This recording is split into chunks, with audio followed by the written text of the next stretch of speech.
stood out to you in terms of your start as a group, do you think? We was on the same page. Energy was there, competitiveness. We were running back on defense, building a wall, helping each other. I think we punched first, so we were not on our heels. It was great. And then particularly for yourself, just the ways in which you had a lot of variety offensively. Yeah. What were you getting out there that allowed that?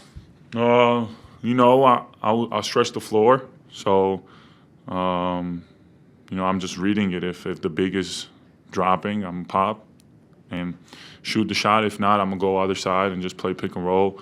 The guys are finding me on the roll, so that kind of gives me it's easier now for me to kind of pop.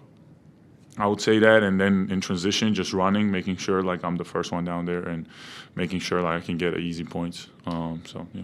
When you're on the floor with Brandon, what are you noticing about just how he's able to just navigate the level of attention that he gets? And is that something that you've kind of seen before, or is it different to what you're kind of used to with that type of player? Well, I've definitely seen before because I played with Giannis and Vic, and they both kind of have the similar thing where like they're like a focus for defenses to kind of like they know if they lock him up, then it's gonna be harder.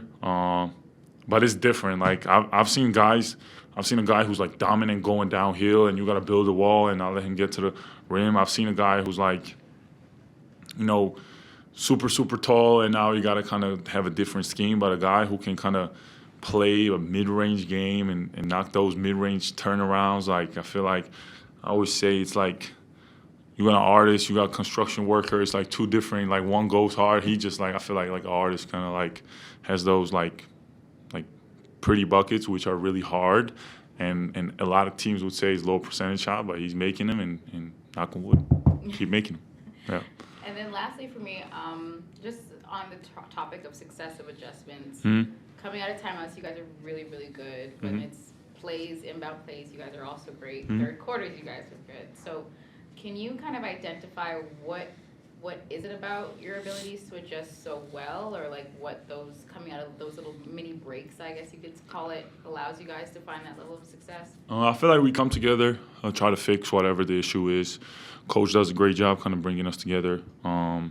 Everybody got to be accountable. Like, if I messed up, the guys are telling me I messed up, and I'm like, okay, I got you. The next time I'll be better. And I feel like it's very positive, but at the same time, like, we kind of tell each other what we can do better and what we can do better as a team, and that kind of helps us come out and be more focused. Because, there's times in the game where you are super locked in, and then they might go on a run, so now you got kind of like a little shaky. And a lot of guys, especially guys on the bench, see that. They come to you, kind of give you the directions. For example, G-Temp always kind of is like a voice of the team and kind of helps me out. And, that kind of helps me out.